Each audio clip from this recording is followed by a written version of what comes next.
ഞങ്ങൾക്ക് എന്തെങ്കിലും ഈ തൊണ്ട സംരക്ഷിക്കാനും സ്ട്രെയിൻ ഒഴിവാക്കാനും ഇങ്ങനെ ഇങ്ങനെ ഈസി ആയിട്ട് എങ്ങനെ ഞാൻ മാത്രമായിട്ട് ഉപാസിച്ചെടുത്തൊരു ഉപാസനയാണത്.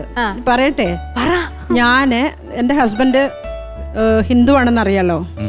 ഞാനൊരു അടുത്ത സമയത്ത് ഒരു 10-15 വർഷത്തിന് മുൻപേ ഹിന്ദു കൾച്ചറിലോട്ട് ഞാൻ മാറിയപ്പോൾ ഞാനൊരു ഹിന്ദു ഭക്തയാണിപ്പോൾ. ലളിതാ സഹസ്രനാമം, വിഷ്ണു സഹസ്രനാമം ഒക്കെ കാണാതെ ചൊല്ലും. അത് നിരന്തരം ചൊല്ലും. 40 മിനിറ്റ്. അത് നമ്മുടെ ബ്രീത്തിങ് എക്സസൈസ് ആണ് ശരിക്കും.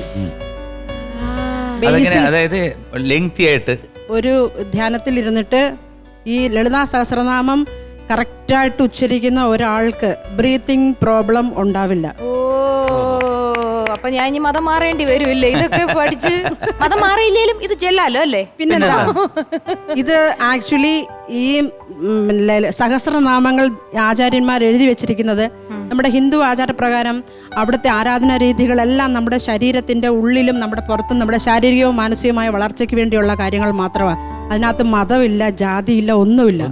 ഉദാഹരണം കാണിക്കോ അതെങ്ങനെയാന്ന്? ശ്രീമാതാ ശ്രീ മഹാരാജ്ഞി ശ്രീമത് സിംഹാസനേശ്വരി ഇങ്ങനെ ഒരെണ്ണം പറഞ്ഞു കഴിയുമ്പോൾ ബ്രീത്ത് എടുക്കേണ്ടി വരും.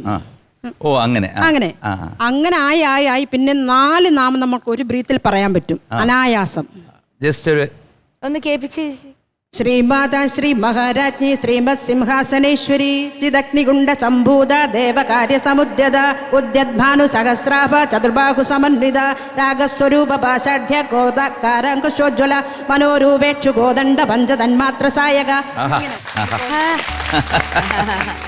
ഇത് ബേസിൽ ചൊല്ലാം, കുറച്ച് മിഡിൽ ചൊല്ലാം, ഹൈ പിച്ചിൽ നക്ക നമുക്ക് ചൊല്ലി പഠിക്കാം.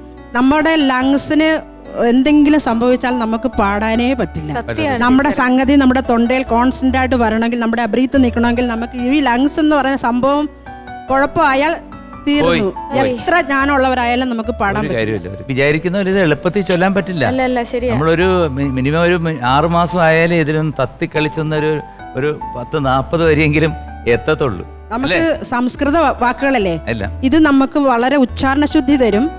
എല്ലാ അക്ഷരങ്ങളും നമുക്ക് നല്ലതുപോലെ ഉച്ചരിക്കാനുള്ള ഒരു സിന്ദൂരാരുണ വിഗ്രഹം ത്രിണയനാം മാണിക്യമൗലി സ്ഫുരത്താരാനായക ശേഖരാം സ്മിതമുഖീം ആപീന ഭക്ഷോരുഹാം പാണിഭ്യാം അളിപൂർണ രത്ന ചഷകം രക്തോൽപലം ബിഭ്രതീം സൗമ്യാം രത്നകടസ്ഥ രക്തചരണാം ധ്യായേത് പരാമംബികാം.